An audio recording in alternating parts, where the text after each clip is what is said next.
Hi, everybody. Welcome to our July feature of the Empowered Musician of the Month. I am here with Chad Goodman. Chad is the conducting fellow of the New World Symphony Orchestra, an assistant conductor of the San Francisco Symphony Orchestra, and the founder and artistic director of the Elevate Ensemble. And Chad's here to share some of his wisdom with us today. Welcome, Chad. Thank you, Cassie. Appreciate it. I'm really excited to chat with you. Me too. So tell us a little bit about your path, how you arrived at the position that you're in today, and maybe some highlights of your growing experience. Yeah, so I started playing music as a trumpet player at the age of 9, and by 13, I was like very set in my ways. I was like, I'm going to be the principal trumpeter of the New York Philharmonic in my future. That's it. And so life was very tunnel vision, which I think a lot of folks in the art can really relate to. And so I ended up doing a bachelor's degree at the Eastman School of Music in trumpet. And I moved to San Francisco and did a master's in trumpet performance at San Francisco State, and started freelancing as a trumpet player with many of the regional orchestras in the San Francisco Bay Area. And I built a private teaching studio.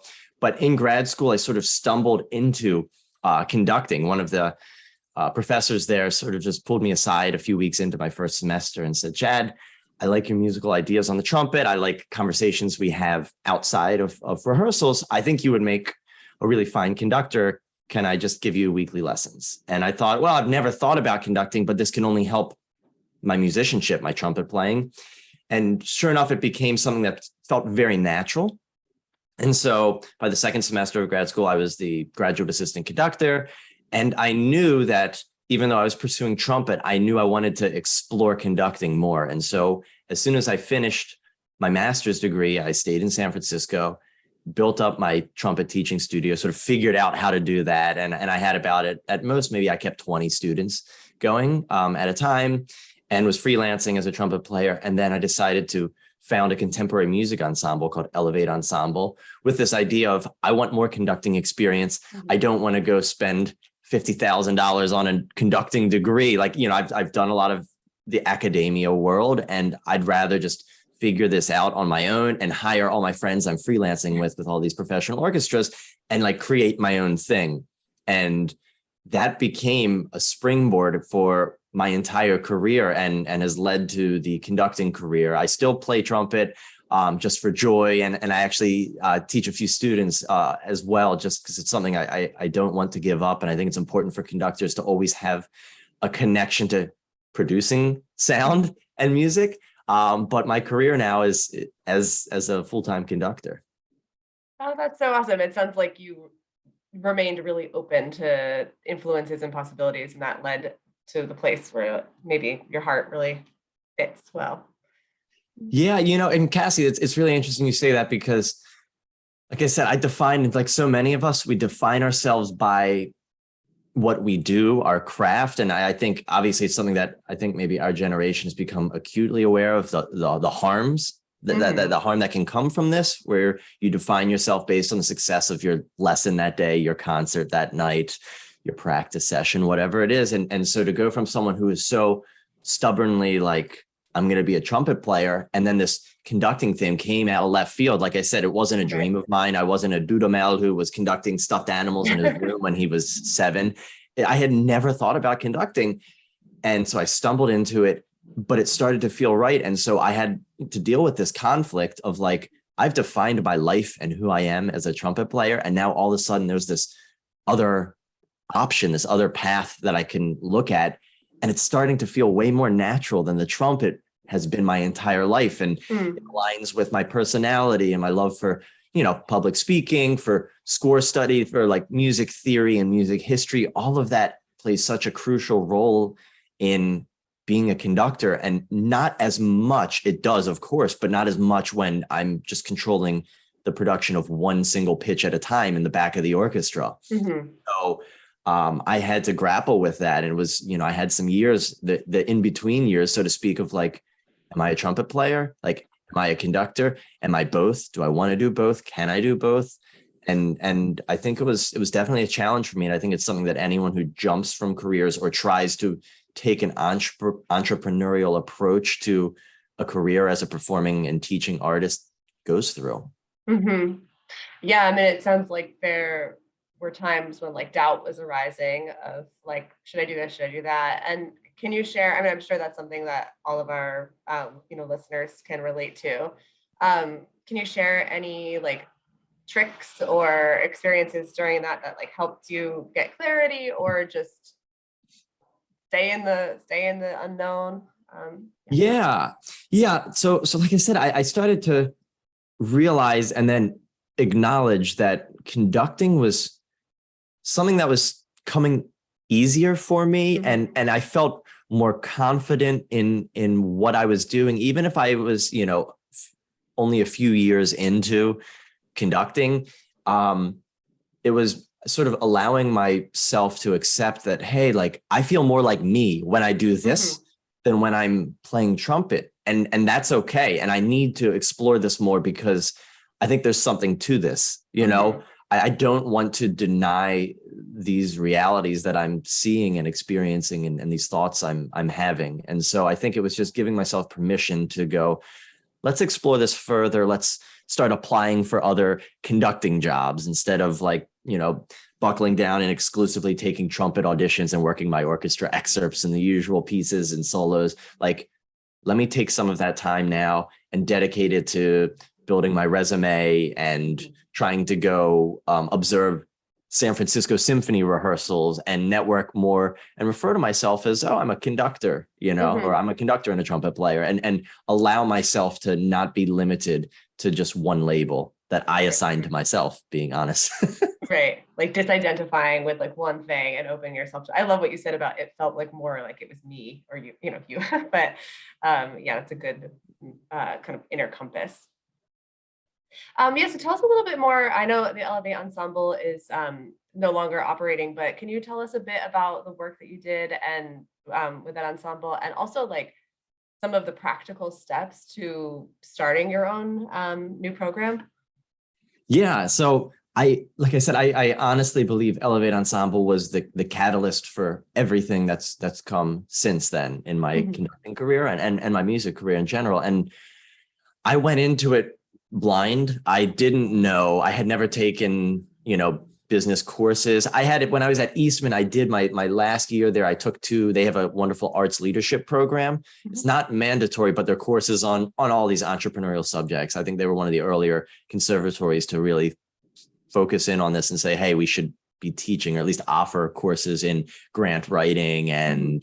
and entrepreneurial thinking. And so, but I hadn't really learned how do you start a nonprofit, Right. how do you fundraise, how do you make an ask for Mhm. donations, Big work. how do Yeah. you book a venue, how do you deal with being essentially the musical librarian as well and contacting publishers. And so I just blindly went into it and went, I'm going to start with the first concert.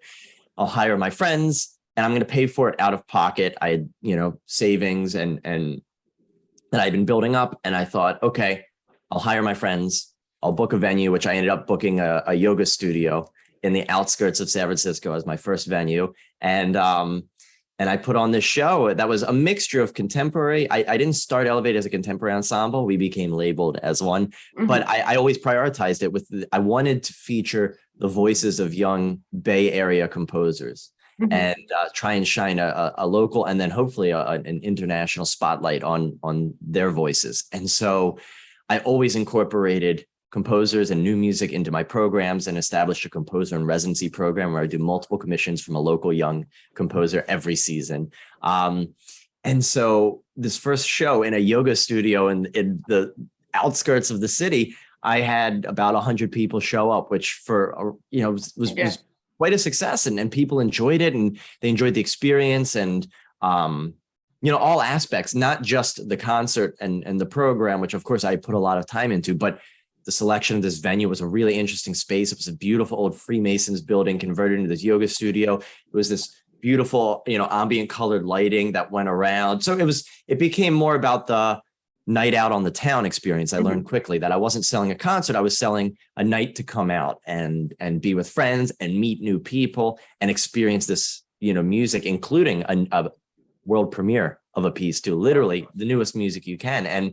And so I wanted to build upon it. And from here, I ended up getting a featured article in Forbes. Actually, wrote an article on the work I was doing. Referring, of course, being in the Bay Area with Silicon Valley, they were like, classical music startup is what it was sort of coined as, and this sort of springboarded things and brought in a lot of attention and interest, and I was able to connect with the tech and finance demographics and workers of the community I was living in. And so the majority of my concert goers were not typical classical music concert goers. In fact, most of them, unfortunately, hadn't had many experiences other than maybe the school field trip when they were in elementary school to the symphony. And so I had this entirely like new, wide-eyed group of audience members who were coming to my shows, not because they knew the music, because they were excited about the experience of being out. They wanted to bring their friends. And so I started working with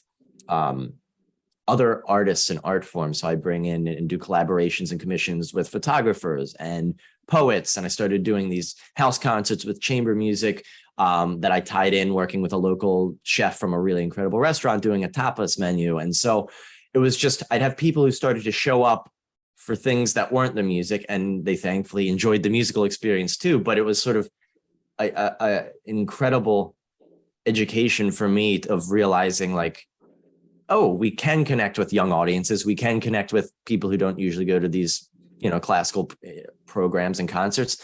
And we can support not only our musicians and composers, but these other artists that are around here. We can expand our community and expand our audiences for all of us. This is a symbiotic thing that, like, if I have people that come in because they love the music and they see this photographer's work, they might go to his exhibition that he has, next month, and vice versa. And so this led to me getting other opportunities to conduct and winning multiple other auditions and working with regional orchestras, youth orchestras, being hired as an assistant conductor to the San Francisco Symphony came from this. And then eventually my gig here in Miami with the New World Symphony. So it all goes back to this naive person who was just like, I just want to make music. I want to conduct. I want to figure this out. And I guess I'll figure it out on my own, and just trial and error is what's going to lead me through this. Had I known how difficult it is and challenging, of course, maybe I would have been more intimidated, but there's a beauty to sort of not knowing just what goes in, or what goes on behind the scenes to make a concert happen. Yeah. Yeah. It's like you needed that ignorance to be able to start. Yeah. Yeah. That's really inspiring. And I love thinking about like the ways that the community became involved and it became more like integrated and collaborative with the other artists. I'm thinking of, maybe if there's someone watching this who has an idea like that, but feels maybe how you did at the very beginning of like, I don't know where to begin, or, it's so beautiful to hear how that unfolded so prolifically, really. Would you have any advice for someone in that position who's got a seed of an idea, but maybe doesn't know the first steps, or is intimidated by the process, or doesn't have the connections, or doesn't have the, I'm sure it sounds like you were teaching during that time, but, is juggling different things. Like, what would you Yeah, I think the first step is understanding that this is a risk, right?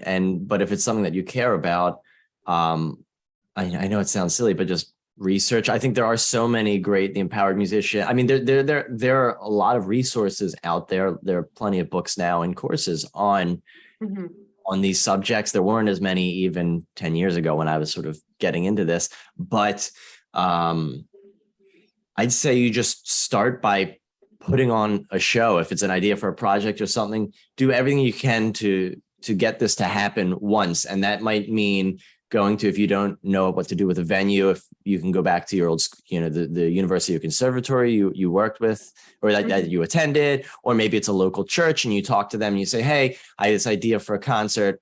I don't have funding right now.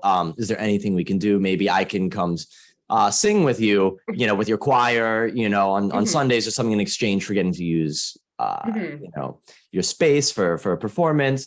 And I'd say just try and get something done, because as we all know in the creative process, the hardest thing is actually just getting it started. You can think about it all you want, but taking, actual steps forward. And no matter how small they are, it might just be getting the venue locked down or deciding on what music you want to present. And it's just little by little, just start taking steps forward. I guess that's the best advice. It's just actually do it. If you have an idea that you are passionate about, you have to try it. Try it once. And if it's not something that resonates with you, you don't, that's fine too. But I think you just have to just hold yourself accountable. And I think musicians tend to be very self-disciplined individuals, which is great. But being your own sort of teacher in this, in the sense of like, give yourself deadlines. I love giving myself and assigning deadlines. I'm going to do this by next Friday, or the end of the month, this is going to happen. And, a checklist, and just go through. Right. Like, give yourself actionable steps. Great. Actionable small steps. That's great. And so you said it, the work that you did in San Francisco, led you to where you are now with the New World Symphony in Miami. And tell us a little bit about the tech integration. There's a lot going on there. Yeah, New World's a fascinating place because it really is an experimental playground. The musicians here at New World are all some of the top young musicians from around the world, and so it's a younger group. Everyone's very enthusiastic. Everyone's hungry, right? No one's burned out yet or anything like that. It's just they're here to make music. That's what they want to do with their lives. And New World's fascinating because the hall we play in was just designed for this orchestra. As a friend, Frank Geary designed it in collaboration with our founder and artistic director here, Michael Tilson Thomas.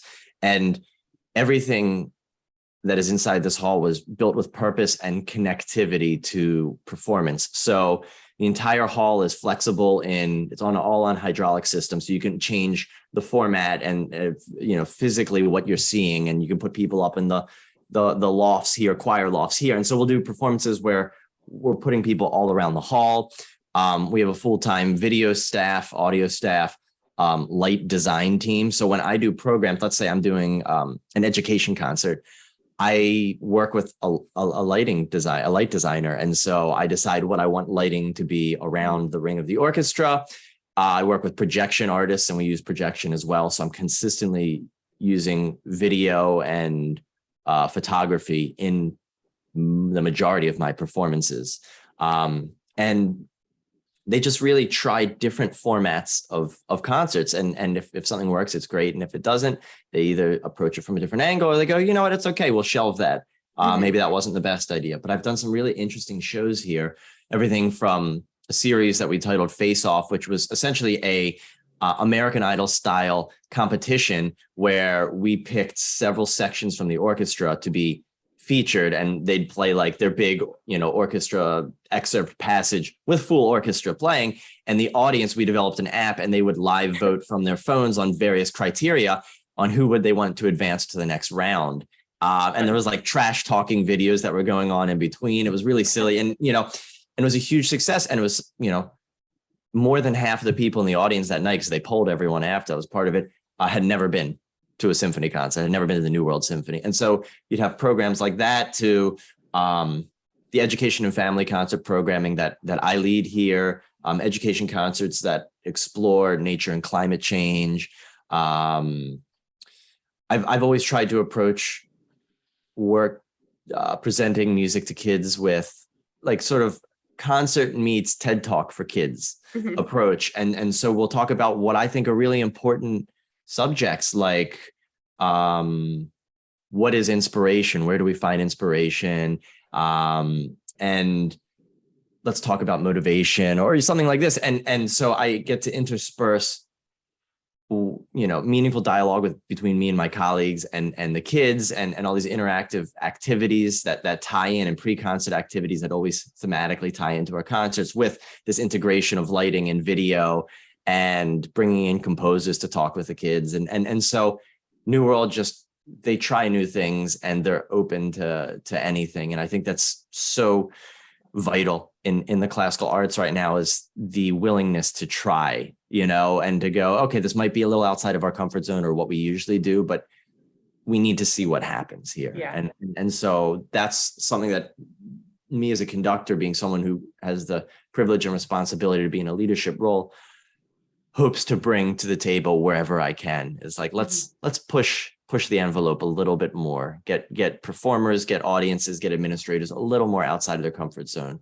Because I mean, that's what we need. We need to be evolving always. Yeah, that's a fun and inspiring approach.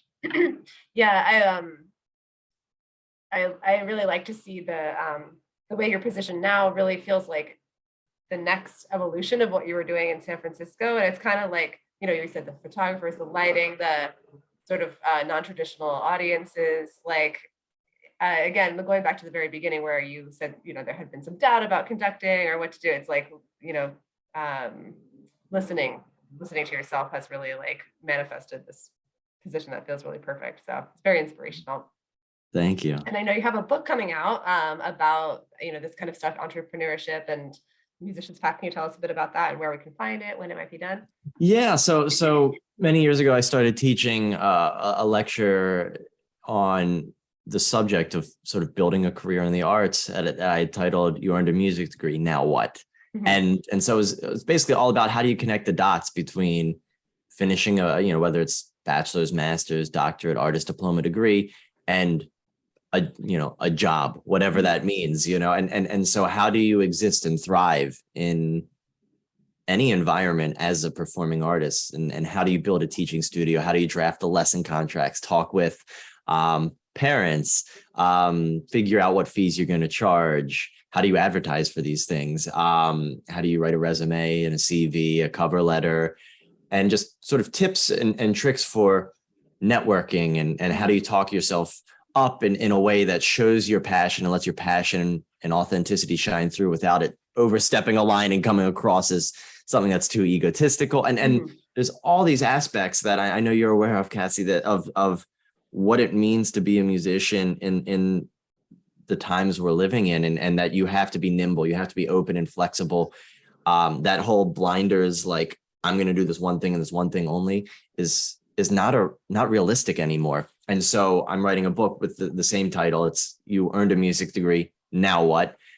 Your no nonsense guide to thriving in the classical music world. And so it's just my hope that this can be another resource for musicians, not just who are just coming out of school or in school, but really anyone who's looking for, advice or lessons on how to approach this. How do you approach web presence and dealing with social media? I talk about that because I think there's still people, but it's been something common, I think, over the last decade. It's almost like a badge of honor for an artist to say, "Oh, yeah, I don't have a website. I don't need social media." It's not something I need. At this point, it's one of the most important and convenient ways to connect with audiences, to connect with fellow colleagues, to connect with administrators, to potentially get new gigs through it. And I don't think that's okay. I think you need to have some connection. You don't have to be hooked on this and be on, 6 different platforms. But I talk about, how do you get started with these things? What are the approaches? How do you approach Facebook differently from Instagram, different from TikTok, or whatever it might be? And so it's sort of a choose your own adventure. I'm hoping there's a little bit of something for everyone that can just help give some additional guidance, because there are no training wheels, on anymore. Once you leave the bubble of academia, and it can be really intimidating. And so I just wanted to share some of the lessons I've learned through trials and errors.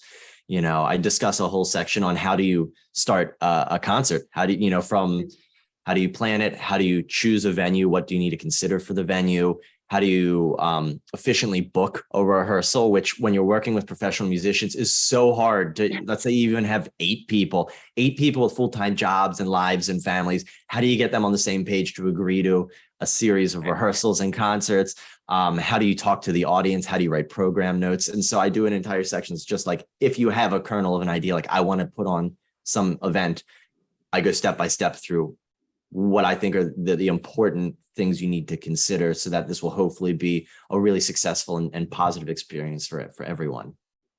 Awesome. Yeah, I can't wait for that to come out. I kind of want to read the like manuscript to like get the early ideas. But yeah, thank you so much. And we'll send in this newsletter, we'll have your social links and your website with Great. so people can find out about that as it comes out. So Thank thank you you. so much for taking the time to meet with us. It was really great to meet you. And thanks for sharing your wisdom with our audience. Yeah, thank you, Cassie. This was great, and I'm so glad there are resources like this for musicians to just have, because it's scary. It can feel like you're on your own, or there's a doubt can creep in a lot for us. And so the more positive enforcement and more resources we have to realize, oh, there's other people out there who are experiencing the same things I'm experiencing. So thank you, and this was really wonderful. Thanks for being here. Bye, Chad. Of course. See you.